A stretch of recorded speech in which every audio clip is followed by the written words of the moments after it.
देखे पानी रे गरम फूल तोला देखे बड़ जीवरा तरसत हवे रे गरम फूल तोला देखे बड़ जीवरा तरसत हवे रे गरम फूल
झरती संगी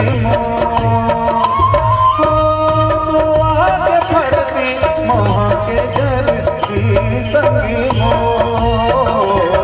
कब आवे कब जावे मेरा होगे चढ़ती संगी कब आवे कब जावे मेरा होगे चढ़ती संगी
परिवर्तनशील संसार है मित्रों, रहना जरा संभल के।